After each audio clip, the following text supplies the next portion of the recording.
ఈ బిజినెస్ ఏదైనా మీ ఊర్లో ప్రమోషన్ చేయాలంటే అది సుమన్ టీవీతోనే సాధ్యం. ఇప్పుడే సంప్రదించండి. నమస్తే, నేను విజయ్. ప్రతి సందర్భంలో కూడా సామాన్యులకు కష్టాలు వచ్చినప్పుడు నేనుంటానంటూ ముందుకొస్తున్నారు యువనేత లోకేష్, మంత్రి లోకేష్. అయితే ఇప్పుడు అస్సాంలో అక్కడ డ్యూటీ చేస్తున్నటువంటి ఒక పారామిలిటరీకి సంబంధించిన జవాన్ ఒక సెల్ఫీ వీడియో చేశాడు. సెల్ఫీ వీడియో చేసి తనకు సంబంధించినటువంటి పొలాన్ని కొంతమంది కబ్జా చేశారు, ఆ తిరిగి వారి చెర నుంచి విడిపించాలంటూ కూడా ఒక సెల్ఫీ చేసి సోషల్ మీడియాలో పెట్టడంతో ఆ వీడియో వైరల్ అయింది. స్వయంగా లోకేష్ గారు ఆ వీడియోని చూసి అతన్ని కాంటాక్ట్ చేయడం జరిగింది. న్యాయం చేస్తానంటూ కూడా లోకేష్ గారు కూడా సోషల్ మీడియాలో రిప్లై ఇచ్చారు. సో లోకేష్ గారిని కలవడం కోసం మహానాడుకు మోహన్ వచ్చారు. ఏం జరిగిందో తన మాటల్లోనే తెలుసుకుంది. ఏం జరిగింది? నమస్తే అన్న, నా పేరు మోహన్. నేను పారామిలిటరీలో వర్క్ చేస్తున్నాను. యాక్చువల్లీ నా ల్యాండ్ కొంతమంది కబ్జా చేయాలని ట్రై చేస్తున్నాను. ఇది 2023 గత ప్రభుత్వం నుంచి కూడా జరుగుతుంది. అయితే నేను ఏ పార్టీని విమర్శించలేదు ఎప్పుడు. వాళ్ళు ఎవరైతే ఇంతకుముందు కబ్జా చేశారో వాళ్ళు ఈ ప్రభుత్వం వచ్చిన తర్వాత కూడా కొంతమంది వ్యక్తులతో వాళ్ళకున్న డబ్బు సాయంతో పలుకుబడి యూజ్ చేసుకొని అలాగే కబ్జాలు చేసుకుంటూ వచ్చారన్న. ఈసారి కూడా ఏమైందంటే లాస్ట్ ఇయర్ అక్టోబర్ ఆ సమయంలో నేను జమ్మూ ఎలక్షన్స్లో ఉన్నాను. ఆ టైంలో మా అమ్మ మా నాన్నని మేము ఎవరం లేము, మా ఇద్దరే అమ్మ నాన్న ఇద్దరే ఉంటారు ఇంట్లో. వాళ్ళని కొట్టి వాళ్ళ మీద కేసు కూడా పెట్టారనమాట. ఎఫ్ఐఆర్ కూడా ఫైల్ అయింది. అప్పుడు నాకు తెలిసి నేను చాలా బాధపడ్డానన్న. ఇంకా చేసేదేం లేక ఆ తర్వాత ఎలక్షన్స్ అయిపోయిన తర్వాత ఇంటికి వచ్చి కూడా చాలా వరకు ట్రై చేశాను. అప్పటికే జరగాల్సిన నష్టం జరిగిపోయింది. నా ల్యాండ్ కొంత కబ్జా చేశారు. అండ్ నా ఏదైతే నేను సెరికల్చర్ షెడ్ ఒకటి ఉండేది, ఆ సెరికల్చర్ షెడ్ పక్కన ఒక పందిరి వేసుకున్నాను. ఎక్కడ అది ప్లేస్? ఎక్కడ అది? నియోజకవర్గం ఎక్కడ? ప్లేస్ డీటెయిల్స్ అన్న అది రామసముద్రం మండలం మదనపల్లి నియోజకవర్గం, అరికెల పోస్టు. మా గ్రామం వచ్చి చిట్టెమారిపల్లి గ్రామం అన్న. ఏదైతే మా గ్రామంలో మేము ఒక సెరికల్చర్ షెడ్ నిర్మించుకున్నాం. ఆ షెడ్ పక్కలో దానికి నీడగా ఒక పందిరిని వేసుకున్నాను. ఆ పందిరిని మా సెటిల్మెంట్ ల్యాండ్ అన్నది. ఏమాత్రం వారసత్వంగా వస్తున్న భూమి, ఏమాత్రం ఎంఆర్ఓ మేడంగాడు కూడా అసలు ఏమాత్రం లెక్క చేయకుండా సెటిల్మెంట్ ల్యాండ్ అనేసి మాకు నోటీసులు కూడా ఇవ్వకుండా వచ్చి మా పందిరిని వచ్చి దొబ్బేశారు. అసలు ఏమాత్రం మాకు ఇంటిమేషన్ చేయలేదు. దొబ్బేయడంతో మేము చాలా బాధపడి కలెక్టర్ గారిని సంప్రదించాం. 11వ తేదీ 11 నెల 2024 నాడు ఆమెను పిలిచి మా ముందరే, మేడం ఇలా సెటిల్మెంట్ ల్యాండ్లో మీరు ఇలా వెళ్ళి దొబ్బేయడం చాలా దుర్మార్గము, మీరు ఏదైతే చేశారో ఆ తప్పని సరిదిద్దుకోండి, వెళ్ళి ఎలా ఉన్న పందిరిని అలా నిర్మించండి అని ఆమెకు చెప్పారన్న. అయితే ఇప్పుడు ఈ దగ్గర 6 నెలలు అయిపోతుంది. ఇప్పుడు కూడా ఆమె ఆ పందిని పూర్తిగా నిర్మించి మాకు ఇవ్వలేదన్న. సో మీరు ఒక వీడియో చేసి పంపించారు, సోషల్ మీడియాలో కూడా పెట్టారు. అది ఎక్కడి నుంచి పెట్టారు? ఎవరిని కోరుతూ మీరు ఆ రిక్వెస్ట్ పెట్టడం జరిగింది? అలా నేను అప్పుడు అస్సాంలో ఉన్నాను. సో ఈ ఆపరేషన్ సింధూర్ జరుగుతుండడం వల్ల మాకు లీవ్స్ అన్నీ బంద్ చేశారనమాట. సో యాక్చువల్లీ నేను అప్పుడు లీవ్ రావాలనుకున్నాను. ఎందుకంటే నా ల్యాండ్ని కబ్జా చేస్తున్నారు, ఎవరో నాకు హెల్ప్ చేయకపోవడం వల్ల నేను హైకోర్టు నుంచి ఆర్డర్స్ తెప్పించుకున్నాను. రిట్ పిటిషన్ వేసాను. ఎందుకంటే రెవెన్యూ వాళ్ళే కొంచెం అవకతవకలు చేస్తుంటే మా రామసముద్రం మండలం వాళ్ళకి సంబంధించిన వాళ్ళు. సో నేను రిట్ పిటిషన్ వేసి నా ల్యాండ్ కొలవాలని చెప్పేసి నేను వాళ్ళకి నోటీసులు పంపించాను.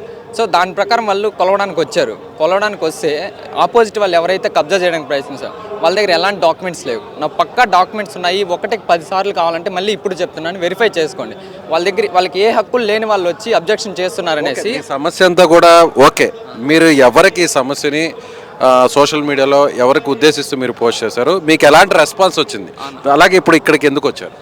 అన్న సోషల్ మీడియాలో నాకు లోకేష్ గారి నుంచి మరియు ముఖ్యమంత్రి వర్యులు మన చంద్రబాబు నాయుడు గురించి నాకు హెల్ప్ కావాలని అడిగాను. సో వాళ్ళు రెస్పాండ్ కూడా అయ్యారు. నాకు సాయం చేస్తాననేసి నాతో మా ఎమ్మెల్యే గారు మాట్లాడారు. మరియు పార్టీ ఆఫీస్ నుంచి కూడా నాకు ఫోన్లు వచ్చి మాట్లాడారు, సమస్య తీరుస్తామని చెప్పి. సో ఎమ్మెల్యే గారు మా గ్రామానికి వచ్చి 3 డేస్లో 13వ తేదీ ఎగ్జాక్ట్గా 3 డేస్లో నా ల్యాండ్ సర్వే చేయిస్తా అని చెప్పారన్న. అయితే ఇప్పటి వరకు అక్కడ చర్యలు అయితే ఏమాత్రం చేపట్టలేదు. సోషల్ మీడియాలో పోస్ట్ పెట్టావు, ఎవరు పెట్టావు? నువ్వు సెల్ఫీ వీడియో తీసి పెట్టావు కదా? అవునన్న, అది లోకేష్ గారికి మరియు మన చంద్రబాబు నాయుడు గారికి పెట్టాను. ముఖ్యంగా లోకేష్ గారు స్పందిస్తే ఖచ్చితంగా నాకు న్యాయం జరుగుతుంది. నాకు ఫేవర్ చేయమనట్లేదన్న. నా ల్యాండ్ డాక్యుమెంట్స్ అన్ని చూసి నాకు సర్వే చేసించమని అడుగుతున్నాను. ఓకే, ఇప్పుడు నువ్వు పెట్టిన వీడియోకి లోకేష్ గారు రెస్పాండ్ అయ్యారా? అవునన్న, రెస్పాండ్ అయ్యారు. నాకు న్యాయం చేయమని చెప్పారు. అయితే కిందున్న అధికారులు కాకపోవచ్చు, కిందున్న కొంతమంది నాయకులు వాళ్ళకున్న పలుకుబడితో ఆపోజిట్ వాళ్ళకి హెల్ప్ చేయడం వల్ల నాకు ఏమాత్రం న్యాయం జరగట్లేదన్న. Right, okay. ఇప్పుడు ఇక్కడికి ఎందుకు రావడం? అన్న లోకేష్ గారు స్పందించారు, కాకపోతే నాకు న్యాయం అయితే జరగలేదు. సో అందుకని నేను లీవ్ తీసుకొని నిన్నే వచ్చానన్న. డైరెక్ట్గా ఇక్కడికే వచ్చాను. ఖచ్చితంగా లోకేష్ గారు ఇంకొంచెం చొరవ తీసుకొని మా మీద కనీసం దయ చూపి నాకు న్యాయం చేస్తారనే ఉద్దేశంతో నన్ను కలిసి కనీసం నా బాధ ఏంటో తెలుసుకుంటే ఆయన ఖచ్చితంగా నాకు న్యాయం చేస్తారని ఇక్కడ దాకా రావడం జరిగిందన్న. ఓకే, ఇప్పుడు మీరు డ్యూటీలో ఉన్నారా? డ్యూటీకి సెలవు పెట్టి వచ్చారు? లేదు, నా సెలవు తీసుకొని వచ్చాను. నిన్నటి నుంచి నా సెలవు స్టార్ట్ అయింది. కేవలం దీనికోసం వచ్చాను? అవును, కేవలం నా ల్యాండ్ సమస్యను తీర్చుకుందామనే వచ్చానన్న. ఇక్కడ లోకేష్ గారు స్పందించిన తర్వాత కూడా నాకు న్యాయం జరగకపోవడంతో నేనే ఒకసారి లోకేష్ గారిని కలిస్తే ఖచ్చితంగా నాకు న్యాయం జరుగుతుందనే నమ్మకంతో రావడం జరిగింది.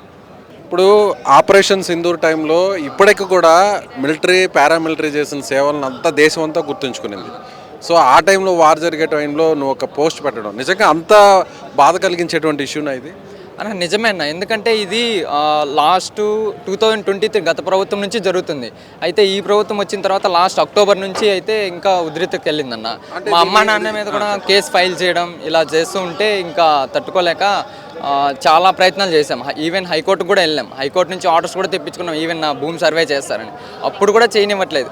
అలానే ఆపోజిట్ వాళ్ళ దగ్గర ఏమన్నా డాక్యుమెంట్స్ ఉన్నాయంటే డాక్యుమెంట్స్ కూడా లేవు. ఎంత భూమి ఇది? ఎంత విస్తీర్ణం? అన్న ఇది టోటల్ 6 ఎకరాలు 34 సెంట్లు, మాకు రావాల్సింది 57 సెంట్లే. దాన్ని కొలవమని చెప్తుంటే కూడా సర్వే చేయించనివ్వడం. ఇప్పుడు 57 సెంట్లదే ఇప్పుడు డిస్ప్యూట్ ఉంది. 57 సెంట్లు ఎంత వాల్యూ ఉంటుంది 57 సెంట్లు? గ్రామంలో కాబట్టి నాకు అంత ఎగ్జాక్ట్గా తెలియదన్నా, ఉండొచ్చు ఒక 20 to 30 lakhs వరకు ఉన్నా ఉండొచ్చు ఖచ్చితంగా. దీని వెనక ఏదన్నా పొలిటికల్ ఇన్ఫ్లుయెన్స్ ఏమన్నా ఉందా? అంటే పేర్లు చెప్పడానికి ఇబ్బంది అయితే ఓకే వదిలే, కానీ ఉందని అనుకుంటున్నాను. ఎందుకంటే ఎమ్మెల్యే గారు 3 daysలో సర్వే చేయిస్తానని చెప్పిన తర్వాత కూడా జరగట్లేదంటే ఈరోజు 15 రోజులు అవుతుందన్న.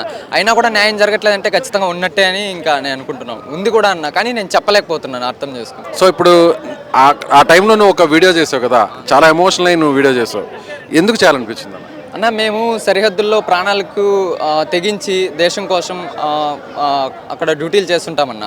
అయితే ఈ విధంగా మేము మా అమ్మ నాన్నకి తోడుగా లేమని చెప్పి ఆ టైంలో ఆసరాగా తీసుకొని ఆపోజిట్ వ్యక్తులు కానీ ఇట్లా ఆక్రమణదారులు కన్నా మా భూములు కబ్జాలు చేసి మా అమ్మ నాన్నని ఇబ్బందులు పెడుతుంటే చాలా బాధేసి లోకేష్ గారిని మెన్షన్ చేసి మేము ఆ వీడియో చేయడం జరిగింది.